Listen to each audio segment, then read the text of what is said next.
ጄሪ በእናትሽ ሌላ ነገር ሳላደርግ ከኔ ህይወትም ሆነ ከዚህ ቤት ለቀሽ ውጪ። እባክህ ለምን አንድ ድል ብቻ ስጠኝ እባክህ ላስረዳክ። ቆይ የምን እድል? የሰው ህይወት እንደነበር አልገባሽም? ያው የቤሌን አውቃለሁ፣ ግን ያንን ያደረኩት አንተ ምክንያት ነው። እኔ ሁሌ አጠገብ እያለሁ አንተ ግን ከእሷ ጋር ነበር። ቆይ እኔ እኮ ሰው ነኝ። ትንሽ እንኳን ታስብልኝ። ጄሪ ወድጄ እንዳላገባሽ በደንብ ታውቂያለሽ። ታዲያ አምነሽ ለገባሽበት ነገር ይህን ሁሉ ነገር ማድረግ ለምን አስፈለገ? አምነን እኔ እወድሃለሁ። በቃ ከዛ አጠገብ ማንም እንዲሆን አልፈልግም። አሁን ተነሽ። ያደረግሽው ለእያንዳንዱ ነገር የእጅሽን ሰጥሻለሁ።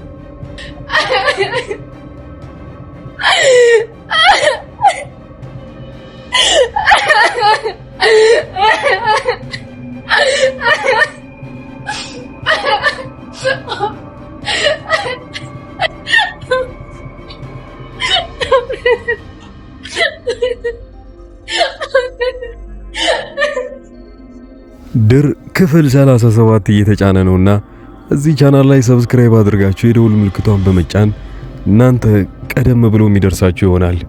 እስከዛው ድረስ በክፍል 37 ምን ይፈጠራሉ እንዲልና በደንብ እንዲያጓጓችሁ ድራማው አንዳንድ ነገሮችን ልንገራችሁ። የክፍል 37 የመጀመሪያው ነገር ያው ቤሌን ከአምናን ጋር ተጣልታለች። አምናን በራሱ ሁኔታ ላይ እሷን ለምን ዋሸሽኝ ብቻ ባለው ምክንያት ወይንም ደግሞ ባስቀመጠው ማኩረፉ ከዚህ በኋላ እንዳላይሽ ብሎ ከዚህ በኋላ የሚያያትም አይሆንም። ታዲያ አብዛኞቻችሁ የተናደዳችሁት በአምናን ጉዳይ ላይ እንዴት ለራሱ ብላ ስለዋሸች እንዴት ጥላው ትሄዳለች ብላችሁ ነበረ። በክፍል 37 የመጀመሪያው ነገር ሙስጠፋ እንደሚወዳት ምናልባት ሊያሳያትና ከሷ ጋር ጊዜ ለማሳለፍ ሲል አብራት ብዙውን ጊዜ የሚያሳልፍ ይሆናል። አምናን ሙስጠፋንና ቤሌንን አንድ ላይ ያያቸው ሲመጣ መቅናት ይጀምርና ከዚህ በፊት የተናገራትና በጥፊ የመታትን ይቅርታ ለመጠየቅ እሷን ይሞክራል። ቤሌን ግን ቀድሞውኑ በጣም ተናዳበት ስለነበረ ታኮርፈውና ይቅርታውን አትቀበለውም። ምናልባት ይቅርታውንም ብትቀበለው እንደሌላ ጊዜ ሳይሆን ከዚህ በኋላ እንደ ኖርማል ጓደኛሞች አብረው መቀጠል እንደሚችሉም ጭምር ትነግሯለች። አምናን በዚህ በጣም ይናደዳል። እንዴት እኔና አንቺ እኮ ፍቅረኛሞች ነው መሆን ያለብን። አሁን ያኔ በስተት ያገባዋትን ጄሪን ከቤቴ አባርሪያታለሁ። አሁን ከኔ እና ካንቺ የሚለየን ምንም ነገር የለም ብሎ ቢያስረዳትም አዲስ የመጣችው የአምናን አብሮ አደግ ሌላ ምስጢርና ብዙ ነገሮችን እንደደበቀችው የማያውቀው አምናን ልክ እንደ እህቱ ወይንም ደግሞ እንደ ቤስት ፍሬንዱ አድርጎ ነው የሚያቀርባት። ያንን ግን ቤሌን ቀድመውኑ ታውቃለች። ሁለቱ ፊት ለፊት ያኔ ተገናኝተው ሲያወሩ ሰምታችኋታል። አዲሷ ወይንም ደግሞ የአምናን አብሮ አደግ የነበረችው ከዚህ በኋላ ከቤሌን ከአምናን አጠገብ እንዳላይሽ እሱ የኔ ብቻ ነው ብላ የነገረቻት ጊዜ እንኳን አንቺ እኔም የራሴ ማድረግ አልቻልኩም ብላ ነበረ ቤሌን የመለሰችላት። ቤሌን ያኔ የተረዳችው እቺ አብሮ አደጉ የሆነችው ልጅ አሁን ላይ ለፍቅረኛ ወይንም ደግሞ ለትዳር ትፈልገዋለች ማለት ነው ብላ አስባለች። ያው እሷም ቢሆን ከሷ ጋር መወዳደር ይኖርባታል ማለት ነው። ቤሌን ለዚህ ነው እንግዲህ አምናንን ከዚህ በኋላ የምታኮርፈው። ሙስጠፋም ቢሆን እሱ ብዙውን ጊዜ እየረዳት ስለነበረና እዚህ ቤት ውስጥ ሁሉም ሰዎች መጥፎ ሆነው እሷ ብቻ የዋህ እንደሆነች ከአንድም ሁለቴ ነግሯታል። ሙስጠፋ ይሄን ይበል እንጂ በውስጡ ያመቀው ሌላ የፍቅር ጉዳይ ሊኖር ይችላል ከቤሌን ጋር። ሙስጠፋ ፍቅረኛው የነበረችው የድሮ ያኔ ጄሪ ነበረች። ጄሪን ምንም ያህል ቢወዳትና ቢያፈቅራትም ግን በዛን ሰዓት ላይ እሷ ብሩን ብቻ ብላ ስለቀረበችው ብር ስላለው ሳይሆን ብር ባይኖረውም ጄሪ ተጠይቀው እንጂ ከየትም ነበር አምጥቶ የሚሰጣት። ለዛም ነበር አጠገቡ የነበረችው። አሁን ግን ከርታው ሌላ አሪፍ ገንዘብ ያለውን ሰው ፍለጋ በነበረችበት ጊዜ ድንገት እና አምናን ቤን ተገናኝተዋል። ጄሪ ከዚህ በፊት ያደረገችው እንዳለ ባይጸጸታትም ግን አሁን ላይ ሙስጠፋ ሊያሰቃያት ይፈልጋል። በፊት ስላደረሰችበት በደል እዛ ቤት ውስጥም እንዳለች አሁን ሙስጠፋ ብዙ ሚስጥሮችን ወይንም ደግሞ እዛ ቤት ውስጥ የገባው ለሌላ ተንኮል ቢሆንም እስካሁን ድረስ ስራውን አልጨረሰምና ጄሪ ቀድመው ትባረራለች። ጄሪ ከዛ በፊት ግን ሙስጠፋ ከዛ ቤት እንዲወጣላት ብትፈልግም ሳታስበው ራሷ ቀድማ ወጣለች። ምናልባት ጄሪና ሲፈን ውጪ አንድ ላይ ከተገናኙ ወደዚህ ቤት የመመለስ እድላቸው ራሱ ከፍተኛ ነው።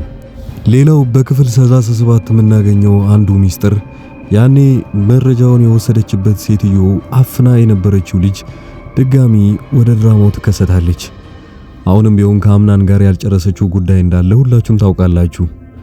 ያንን ሙሉ ሰነድ ከሰረቀችበት በኋላ ምን እንደምትፈልግ ቢጠይቃትም አትቸኩል እነግርሃለሁ እያለች አብዛኛውን ጊዜ ጥላው ስትወጣና እንደፈለገች ስታረጋ አይታችኋታል። አምናን በጣም በራሱ እየተናደደ ያለው ሁሉንም ነገሮች እየተሸነፈ ነው። ለምሳሌ በመስሪያ ቤት በኩል እንዳለ ሰነዶቹ ሲወሰድ አንዱንም እንኳን ማስመለስ አልቻለም። አቤት ውስጥ ያ ሁላ ነገር ሲፈጠርበትና ቤተሰቦቹ እስኪሞቱ ድረስ ያደረሳቸው ነገሮች ተንኮል ሲሰሩ አንዳቸውንም ቢሆን አልደረሰበትም። ለምን መሰላችሁ? ያኔ ቤሌን ላይ በጣም የተናደደው ነገሮችን ደብቃ ስለያዘች ብቻ እንደዛ በጥፊ እስኪመታት ድረስ የደረሰው። የመጀመሪያው ጉዳይ ከዚህ ቤት ምንም ነገሮችን እንዳለ ቀድሞ አይደርስበትም። ከተደረገ በኋላ አሊያም ደግሞ ከተጎዳ በኋላ ነው የሚሰማው። እንደዛም ሆኖ ማን እንዳደረገው ጭምር እንኳን አያውቅም። ይሄ ነገር በጣም ያናድደዋል። ለምንድን ነው እኔ ሳላውቅ ይሄ ሁሉ ነገር የሚፈጠረው? ራሴን እንደ ጅል እያየሁት ነው ይላል። ሌላው እንደዛ እየተንገበገበ ማን ተንኮል እየሰራበት እንዳለ ለማወቅ እንደዚህ እስኪጓጓ ድረስ ያደረሰውና ከዛን ደግሞ ትናንሽ ጥፋቶችን የሚያጠፉትን ሰዎች ካገኛቸው በኋላ ሊገላቸው ሁላ እንደሚፈልግ ነው የሚያሳየን።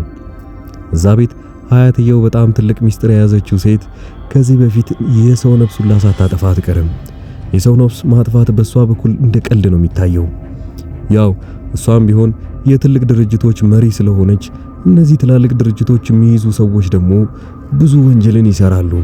እሷም እነዚህን ወንጀሎች በጣም የተላመደችው ይመስላል። ለዛም ነው ልጇ አምናን እንደዚህ አይነት ወንጀሎችን ከሚሰራ እሷ ቀድማ እነዛን ነገሮች ማጽዳት የምትፈልገው። ሲፈነንም ቢሆን ከአምናን ቀድማ የምታገኛት ከሆነ እሷ ቶሎ እንደምትገላት ሁላ ስትዝት ነበረ። እዛ ቤት ውስጥ ያስገባቻት አብሮ አደጉም ጭምር ሙያው ላይ ያሉት አባት ወላጇና ከዛው ከአምናን ጋር የሚያገናኛቸው የሥራ ነገር እንዳለ ተናግራለች። አምናን እቺን አብሮ አደጉን ልጅ ቢያስከፋትና ለምሳሌ ፍቅር ጥያቄ ጠይቀው እሱ እምቢ ብሎ የሚመልስላት ከሆነ ሙሉ ስራውንና ድርጅቱን ሁላ ሊያጣ ይችላል። ይህም የተያያዘ ነገር አለው። ለዛም ነው ድራማውም ድር የተባለው። ድር ማለት ትብትብ ያለ ነገር ግን አንድ ገመድ።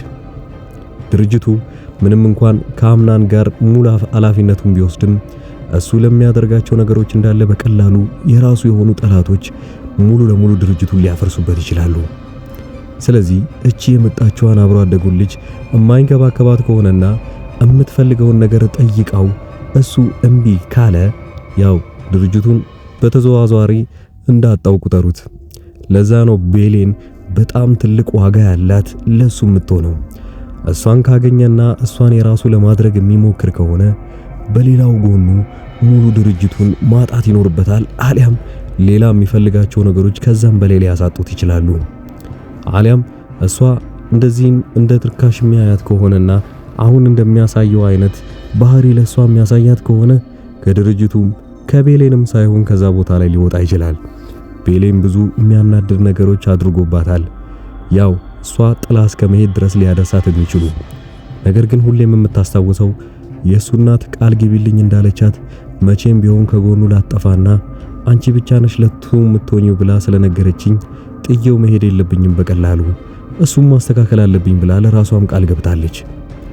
ሌላው ትናንሽ ችግሮች የተፈጠሩትን ካያችሁ በክፍል 36 ወይዘሮ ሞርዚና ከጓደኛዋ ጋር ሆና እልህ ለመጋባት ሲሉ ሁለቱ አንድ ላይ ሆና ሲጨቃጨቁ ነበረ። ጎሽሜ ስለሚባለው አንደኛዋ ፍቅረኛዋ የነበረው ልጅ ማለት ነው።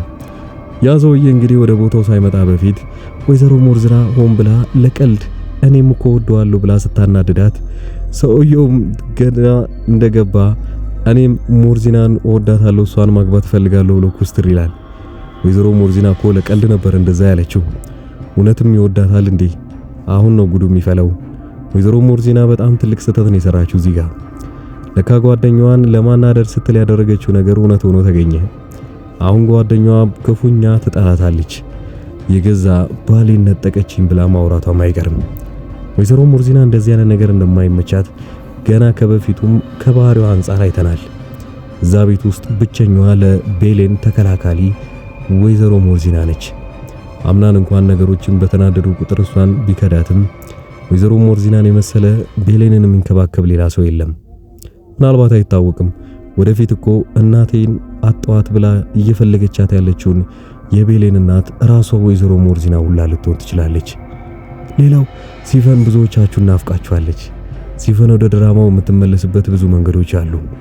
የመጀመሪያው የድርጅቱን ሰነድ ይዛ ተመልሳ ከመጣችና በድርጅቱ ፋንታ የራሷን ነፍስ ማዳን ትችላለች። አሊያም ግን ብዙ መንገዶች። ሲፈንን ገና በደንብ አላወቅናትም። ምናልባት ከዚህ በላይ አውሬ ሆና ልናገኛት ሁላ እንችላለን። ምን ታስባላችሁ? እስካሁን አብራችሁኝ ያላችሁ ሰዎች ከዚህ በፊት በደንብ የምትከታተሉኝ ሰዎች ናችሁና ይህንን ቻናል ሰብስክራይብ ማድረጋችሁን አትርሱ። ምክንያቱም ይሄኛው ሁለተኛው ቻናሌ ነው። የመጀመሪያው ቻናሌ ትንሽ ቅጣት ላይ ሆኖ ብዙዎቹ እያገኛችሁት እንዳልሆነ ነግራችሁኛል። በተለይ ሰርችም አድርጋችሁና ሰብስክራይብ ያደረጋችሁኝም ሰዎች ኖቲፊኬሽን እንደማይመጣላችሁም ጭምር።